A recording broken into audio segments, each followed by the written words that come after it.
നമ്മൾ ഉണ്ടാക്കുന്നത് ഹെൽത്തി ആയിട്ടുള്ള ഒരു ബ്രേക്ക്ഫാസ്റ്റ് റെസിപ്പിയാണ്. ലഞ്ചിനായിട്ട് നമുക്ക് ഉച്ചക്ക് വേണമെങ്കിൽ ഉച്ചക്കും കഴിക്കാം കേട്ടോ. അതിനായിട്ട് കുറച്ച് സ്ട്രോബെറി എടുത്തിട്ട് കഴുകിയതിന് ശേഷം മിക്സിയുടെ ചെറിയ ജാറിലേക്കിട്ട് പുളിയില്ലാത്ത തൈരും കൂടി ഇട്ട് കൊടുക്കാം. പിന്നെ മധുരത്തിന് വേണമെങ്കിൽ പഞ്ചസാരയോ തേനോ ഇട്ട് കൊടുക്കാം. നന്നായിട്ടൊന്ന് അരച്ചെടുക്കാം.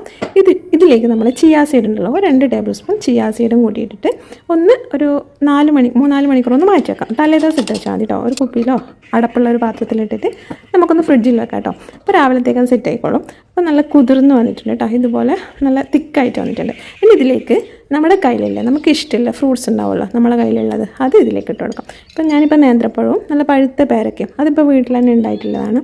അപ്പോൾ അതും കൂടി ഇട്ട് കൊടുത്തിട്ടുണ്ട്. പിന്നെ ഡ്രൈ ഫ്രൂട്ട്സ് ഉണ്ടല്ലോ, ബദാമോ എന്താണെന്ന് വെച്ചാൽ നമ്മുടെ കയ്യിലുള്ളത് നമുക്ക് ഇഷ്ടമുള്ള സാധനം അതിലേക്ക് ഇട്ടിട്ട് നന്നായിട്ട് മിക്സ് ചെയ്യാം. മധുരത്തിന് വേണമെങ്കിൽ തേനും കൂടി ആഡ് ചെയ്യാം.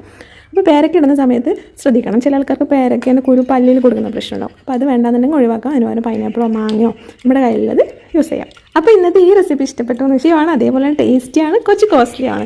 ഇടയ്ക്കൊക്കെ ഇതുപോലെ കഴിക്കാമല്ലോ. അപ്പോൾ ഈ ഒരു വീഡിയോ ഇഷ്ടപ്പെട്ടിട്ടുണ്ടെങ്കിൽ ലൈക്ക് ചെയ്യുക, ഷെയർ ചെയ്യുക, കമൻറ്റ് ചെയ്യുക. അടുത്ത വീഡിയോ കാണുന്നവരെ ബൈ.